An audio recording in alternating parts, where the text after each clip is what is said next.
So hello friends, welcome back to my channel. कैसे हैं आप सब लोग? आशा करती हूँ आप सब लोग बहुत ही अच्छे होंगे और मैं भी अब ठीक हूँ।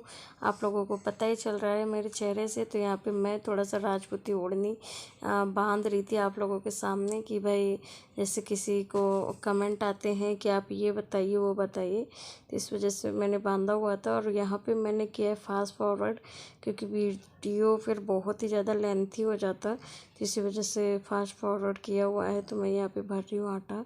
और जैसा कि पता है आप लोगों को कि इस टाइम मेरी तबीयत ख़राब थी, तो मैं घर का कुछ भी काम नहीं कर पाई। इसी वजह से मैं यहाँ पे, और मेरा काम भी बिखरा हुआ है। बस यही है, हाँ, उल्टा सीधा खाना बना लेती थी और बच्चे संभाले मैंने, बाकी कुछ भी नहीं किया। तो वही आज सब मैं आटा वाटा भर के रख दूँगी। 3-4 दिन हो गए, आटा भी वैसे के वैसे जैसे पिसा के लाई थी चक्की से वैसे ही रखा था। तो ये गाँव से आए थे गेहूँ, और इनका ही मैं मतलब आटा पिसवा लिया था मैंने गेहूँ धुल के। तो देखते जाइए और बताते जाइए। और हाँ, अब मेरी पहले से ज़्यादा तबीयत अच्छी हो गई है, और थोड़ा सा मेरी आज आवाज़ डल लग रही है, तो इसी वजह से थोड़ा सा कुछ बोलते हैं ना, हम जिसकी आस करते हैं ना वो चीज़ जो अगर हमें नहीं मिलती तो थोड़ा सा दुख सा होता है। आज हमारे यहाँ क्या है, मतलब पड़ोस में ही है, और उनकी पहले भी लड़की थी और फिर वापस से लड़की हो गई। तो बस चलो कोई बात नहीं, खैर मेरी भी 3 लड़कियां हैं, पर सबका एक जैसा मन नहीं होता है ना। वैसे तो आजकल लड़के लड़कों में कोई फ़र्क नहीं करता है, पर फिर भी यार थोड़ा सा लगता तो है ही है कि बेचारी के बड़े ऑपरेशन से हुए और फिर भी नहीं वो हुआ। तो यहाँ पे मैं फटाफट काम इसलिए कर रही हूँ, उनकी मम्मी का फ़ोन आ गया था, बोले तुम आ जाना मेरे पास। तो मैं ये तीनों बच्चों को देवरानी के पास छोड़ के और फिर गई थी, ताकि देखो किसी को कोई रोज़ रोज़ तो बोलता है नहीं, तो हमसे हो सके जितनी ज़्यादा क्यों ना मदद कर दें, जैसे हो सके, ना पैसों से सही तो कम से कम आगे मतलब हाँ आ जाके तो उसकी मदद कर ही सकते हैं। तो यहाँ पे तो हो सके तो मतलब हाथ पैरों से तो मदद कर ही सकते हैं। तो इसलिए मैंने कहा ठीक है, माँ आ जाऊँगी, मेरा थोड़ा सा काम कर लेने दो, कंप्लीट करके फिर माँ आ जाऊँगी। वो बोले ठीक है। बस इसी वजह से मैं यहाँ पे जल्दी जल्दी से सारा काम करने में लगी हूँ। मैंने आज ये 2-2 बेड शीट और सर्दी की वजह से हो जाती है, और नहीं बिछाओ तो थोड़ा ठंड सी रहती, क्योंकि अभी गद्दों में क्या है, वैसे वैसे पन्नी हटी है, मैंने हटाई नहीं, और पन्नी के ऊपर से ही मैंने इनमें खोली चढ़ा दी, क्योंकि बच्चे हैं, बच्चों को पता नहीं रहता ना कब टॉयलेट टॉयलेट कर भी दें या नहीं भी करें। तो इसी वजह से मैं पहले ही पाबंद रहती हूँ। तो आज मैं ये वीडियो है ना रात में 11:30 बजे एडिट कर रही हूँ, क्योंकि मुझे इस टाइम थकावट भी हो रही थी बहुत ज़्यादा, क्योंकि आप जानते हो हॉस्पिटल और फिर सरकारी हो तो भागा दौड़ तो उनमें होती है, ये ऐसे करो वो वैसे करो ऐसा करके। यहाँ पे मैं मेरा बेड सेट कर रही हूँ, और ये वाली बेड शीट क्या कम्बल है, ये वाला डालूँगी, जितने में आ जाता है ना उतनी डालूँगी।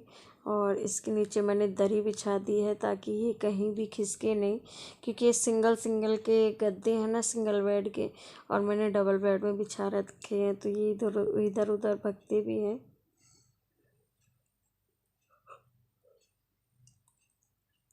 इसी वजह से मैंने इनको एक जगह ही करके रखा है। तो इस ऐसे करने से क्या है, ये एक जगह भी रहते हैं और इधर उधर खिसकते भी नहीं है। बच्चों के साथ में बच्चे तो हर एक तरह से ही शैतानी करते रहते हैं। तो आज बस मेरा वही, मैं आपके साथ डेली मॉर्निंग रूटीन बस वही शेयर कर रही हूँ। और यहाँ पे काफ़ी दिनों से मैंने तकिया की खोली नहीं धुली थी, वो भी निकाल लूँगी। कई लोग पूछते हैं कि आपने यहाँ पे पर्दा क्यों लगाया खिड़की पे, तो खिड़की के मैंने पर्दा इसलिए लगाया है, यहाँ से क्या है मतलब कई जगह शीशा की मिट्टी हटी हुई है, तो फिर हवा आती है, और उसी तरफ हमारा है सिराना है तो हवा आती है। इसी वजह से मैंने इस यहाँ पे पर्दा डाल दिया, ताकि थोड़ा सा लुक भी अच्छा हो जाएगा, और मतलब सर ठंड से भी बचाव रहेगा। तो इस वजह से मैंने यहाँ पे ऐसे कर दिया है। चलिए फिर देखते जाइए और मुझे ज़रूर कमेंट कर लेना। जो नए हैं प्लीज़ चैनल को सब्सक्राइब कर लेना और बेल आइकन को तो ज़रूर प्रेस कर देना। ये देखिए आप लोगों को दिख ही रहा होगा मेरा रूम पूरी तरह से बिखरा हुआ है, क्योंकि जब हम बोलते हैं ना कि एक औरत है जो अगर माँ बीमार पड़ जाती है ना तो सबके लिए मुश्किल आ जाती है। तो बस वही कुछ मेरे साथ में होता है। जब मेरी तबीयत ख़राब होती है ना तो पूरा घर परेशान होता है और फिर मैं खुद भी परेशान हो जाती हूँ और बच्चे भी परेशान हो जाते हैं। तो यहाँ पे देखिए मेरे कपड़े वपड़े सब कुछ ऐसे ही हैं। तो बस मैं यहाँ से उतारूँगी बैग टांड में से। कुछ मेरे नए कपड़े जो हॉस्पिटल में पहन के गई थी वो कपड़े भी मुझे रखने हैं। मैं अभी इनसे ही काम चला रही हूँ, ठंड है और कहीं बाहर स्कूल भी नहीं जाते, तो इसलिए मैं ये सोच रही हूँ जैसे हैं अभी इन्हीं से काम चला लूँ, फिर बाद में निकालूंगी। अभी ये भी इतने ख़राब नहीं हुए हैं ना, इनका कलर गया है, तो इसीलिए बस मैंने अभी इनको ही निकाल रखा है, बाकी के बेस में रख दूँगी। चलिए फिर देखते रहिए, सॉरी, चलिए फिर देखते रहिए और एंजॉय करते रहिए। ये देखिए मेरी ताकत का नतीजा मैं क्या करने वाली हूँ। तो ये देखिए ये बहुत ही ज़्यादा ऊटपटांग है। पीछे से खुशी बोल रही थी मम्मी जो अगर आप गिर गए ना तो कोई भी नहीं उठा पाएगा। मैंने कहा बेटा तुम हो ना उठाने के लिए, बोले मेरे से आप उठोगे नहीं। तो यहाँ पे मैं रख रही हूँ बैग, क्योंकि ये आए नहीं थे इस टाइम और मुझे जाने की भी जल्दी थी और काम भी फटाफट करना था, क्योंकि फैला हुआ क्या पता क्यों मेरी आदत ही नहीं है, रूम मुझसे देखा ही नहीं जाता फैला हुआ। और जो अगर फैला हुआ होता है ना तो ऐसा लगता है जैसे बहुत ही कुछ ज़्यादा काम बिखर रहा है। और ये देखिए बच्चे हमारे कुछ ज़्यादा ही काम बिखेरते हैं।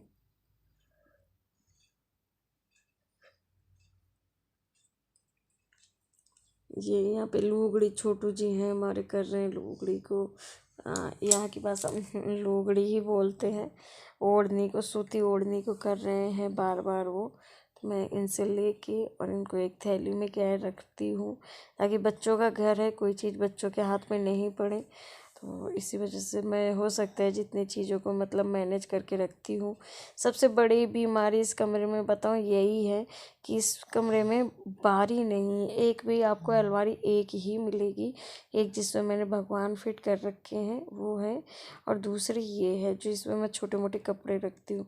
बाकी यहाँ पे अलमारी है ही नहीं इस रूम में। और ये छोटी छोटी है इधर, तो मैंने सजावट का सामान रखा है। बड़ी कोई अलमारी है नहीं जिसमें मैं मेरे कपड़े मतलब सेपरेट होके रखे रहें, तो ये चीज़ नहीं है इस कमरे में। और क्या करें, बच्चों के लिए अच्छा है।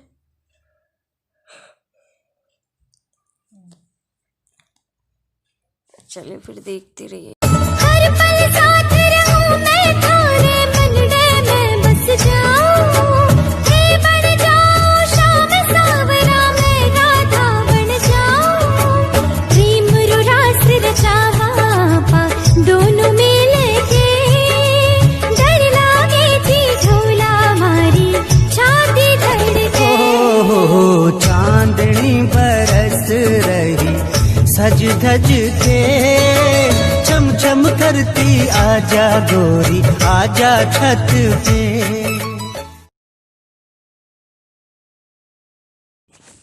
यहाँ पे मैंने सभी कपड़ों को है ना तह लगा लगा के रखना शुरू कर दिया है, क्योंकि बच्चे हैं, बच्चे तो चारों तरफ फैला फैला के रखते हैं, इनके पास और कुछ भी नहीं। तो यहाँ पे हमारी छोटू मैडम ने पहन ली है स्कर्ट, उसके नीचे कुछ भी नहीं है और उनको ये स्कर्ट में है ना बड़ा ही मज़ा आता है। वो जब भी ये स्कर्ट पहनते हैं ना तो ऐसे ही करके वो डांस करती है। तो यहाँ पे मैंने फास्ट फॉरवर्ड किया हुआ है जो कुछ समझ में नहीं आ रहा है इसी वजह से। तो ये देखिए मैं यहाँ पे सारे कपड़ों को घड़ी लगा लगा के रख दूँगी, क्योंकि बहुत दिन से कपड़े बिखरे हुए पड़े हैं और कुछ समझ भी नहीं आ रहा था। ज़्यादा कमरा जो अगर इतना सा ही कमरा हो और वो बिखरा हुआ रहता हो ना तो ऐसा लगता है कि जाने मतलब कैसी कितने दिनों से गंदगी है, हम गंदगी में ही रह रहे हैं। तो बस इसी वजह से ना तो गंदगी अच्छी लगती है और ना ही गंदगी में रहने का मन करता है। यहाँ देखिए बच्चों की मस्ती बराबर चालू है, मैं काम करती जाती हूँ और ये शैतानी करते जाते हैं। तो चलिए फिर ऐसे ही वीडियो को प्यार दीजिए, सपोर्ट दीजिए और जो नए हैं जो चैनल को सब्सक्राइब कीजिए प्लीज़। चलिए थैंक यू। मैं कुछ आगे बात करना चाहती हूँ वो भी सुने। तो हेलो फ्रेंड्स, कैसे हैं आप सब लोग। बहुत ही अच्छे होंगे आशा करती हूँ। और मैं भी अच्छी हूँ। मेरी तबीयत अब पहले से ठीक है। मेरा क्या है, शरीर बादी का है, तो इसी वजह से मुझे थोड़े थोड़े दिक्कत होती रहती है थोड़े दिनों में। तो अब तो आप लोगों को भी लग रहा होगा कि मेरा चेहरा पहले से कुछ ठीक है। चेहरा क्या, पूरे शरीर में ही सूजन आ जाती है। मैं थोड़ा सा काम भी कर लेती हूँ ना, तो अभी जो मैंने आप लोगों के साथ मॉर्निंग रूटीन शेयर कर रही हूँ ना, इसी में मेरा मतलब सांस से उठने लग जाता है। मैं परेशान हो जाती हूँ। पर अभी से इतनी सी उम्र में ये इतनी बड़ी बड़ी बीमारी हो गई तो आगे क्या होगा। और हमारे छोटू ने आज पहनी अपनी मनपसंद स्कर्ट। इसको ये स्कर्ट बहुत ही ज़्यादा पसंद है, इसलिए बार बार बहुत ही खुश हो रही है। क्या पहना है छोटू, क्या पहना है बेटा? मैंने क्या है ये? मेरी स्कर्ट है। ओठ भी बुरी तरह से फट चुके हैं, क्यों मेरी सबसे ज़्यादा बीमारी का यहीं से अंदाज़ा लग जाता है। ओठ फट जाते हैं और मेरे ओठ है ना बिल्कुल सफ़ेद पड़ जाते हैं, जो कभी दिख भी रहा होगा। और नीचे वाला ओठ बिल्कुल भी सफ़ेद पड़ जाता है। तो बस इसलिए मैंने सोचा, कई दिनों से कुछ भी ना तो साफ़ सफाई हुई थी ना कुछ भी, बहुत ही ज़्यादा गंदा हो रहा था कमरा। जैसे इनके पापा पाए बेचारे, वैसे ही बच्चों को मैं नहला धुला के अस्पताल निकल जाती थी, और वो बच्चों को तो हॉस्पिटल लेके जा नहीं सकते, वो घर पे ही रहते थे बच्चों के साथ। और फिर वो अपना जैसे पाए वैसे उन्होंने कपड़े इधर उधर रख दिए। आदमी को कहाँ कुछ करना आता है। तो बस यही है, बच्चे ही रख लेते हैं, मेरे लिए उतना ही बहुत है, वही बहुत बड़ी बात है। बस इसलिए मैं थोड़ा सा अपना, मैंने कहा चलिए आप लोगों से आके बात भी करनी चाहिए कि अब मेरी तबीयत ठीक है। और बता भी देती हूँ, मेरा शरीर एक्चुअली, आप लोग जैसे मतलब कई लोग बोलते हैं कि आप मोटे हो, आप ऐसे झूठ ही बोलते हो कि आप बीमार नहीं हो। तो मैं मोटी नहीं हूँ, ये मेरी बादी का शरीर है। क्योंकि ऑपरेशन क्या है, किसी किसी को फलता है और किसी को नहीं फलता। तो मैंने क्या ऑपरेशन कराया था, तो मुझे बिल्कुल भी नहीं फल रहा है ऑपरेशन। पर क्या करें, जब नसबंदी करवा ही ली है तो उसके नतीजे भी भुगतने पड़ेंगे। तो बस यही हुआ है। मैं अब ये 2.5 साल की लड़की है, 2.5 साल से ही मेरी नसबंदी मैंने हाथों हाथ करवा ली थी। क्योंकि बड़े ऑपरेशन से हुई थी छोटू, तो उसी टाइम मैंने नसबंदी करवा ली थी। इसी वजह से मेरा शरीर क्या है, फूल सा गया है। और देखने में तो मैं अच्छी खासी मोटी भी लगती हूँ, हेल्दी भी लगती हूँ, पर जो समस्याएं मेरे साथ होती हैं वो मैं ही जानती हूँ। अब तो मेरा आधा ये इधर का है ना, ये आधा हिस्सा दुखने लग गया है। क्योंकि रीढ़ की हड्डी में इंजेक्शन लगता है ऑपरेशन करने से पहले। तो वो क्या है, अभी इस टाइम दुखता है। तो उसका भी एक्सरा मैंने करवाया था, तो डॉक्टर ने बोला कि ये तो अब आपके है ना साथ में हमेशा के लिए ही बीमारी रहेगी। किसी किसी को क्या है, सुई मतलब नहीं तकलीफ देती है और किसी को देती है। तो इसके लिए आप इलाज भी कराओगे तो आपका कोई इलाज नहीं, आपको ये दर्द तो सहना ही सहना है।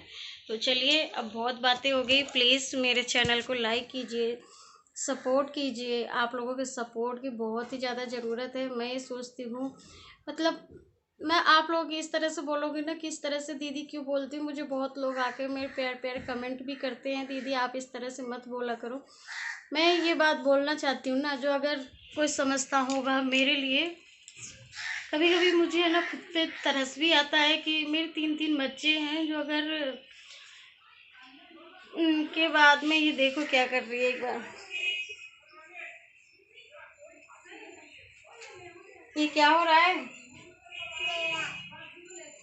तो मैं ये सोचती हूँ मेरे बाद में जो अगर कुछ भी हो गया ना, तो मेरे बच्चों को देखने वाला कोई भी नहीं है। इस तरह से मैं थोड़ा सा परेशान भी रहती हूँ। और मैं सोच रही हूँ, जो अगर मैं यूट्यूब पे कुछ कर पाऊँ ना मेरे बच्चों के लिए, तो मैं यही मानूंगी कि हाँ मैंने मेरे बच्चों के लिए, मैं इसके बाद में कुछ भी हो जाता है ना, मैं इनको मजबूत करना चाहती हूँ। क्यों, मेरी ज़िंदगी का अभी से ही इतनी ज़्यादा बीमारी है, मेरे साथ सब कुछ है। तो कुछ भी भरोसा नहीं है मेरे साथ, कभी भी क्या हो सकता है। तो इस वजह से मैं मेरे बच्चों को मजबूत करना चाहती हूँ। मैं नहीं चाहती, भले इनके पापा हैं, मैं इनके पापा के मैं किसी के भी सहारे नहीं छोड़ सकती। हालांकि किसी को बच्चे बुरे नहीं लगते, पर मतलब मेरे अंदर से ये वो आती है। क्योंकि आप सभी जानते हो, माँ है जब तक सब कुछ है, माँ नहीं है तो कुछ भी नहीं है। बस इसलिए बोलना था। पापा भी पालते हैं, सब कुछ होता है, पर जैसे माँ बच्चों को पालती है ना, दुख सुख करके कुछ भी, उस तरह से कोई भी नहीं पाल सकता है बच्चों को। तो चलिए, फिर ऐसे ही देखते रहिए। छोटू सबसे हाय बोलो। हाय। नमस्ते। नमस्ते। हाथ जोड़ के बोलो नमस्ते। हाय। तो कैसे हो? कैसे हो? तो आना हमारे घर। तो चलिए ठीक है, देखते रहिए ऐसे ही प्यार और सपोर्ट करते रहिए। Thank you.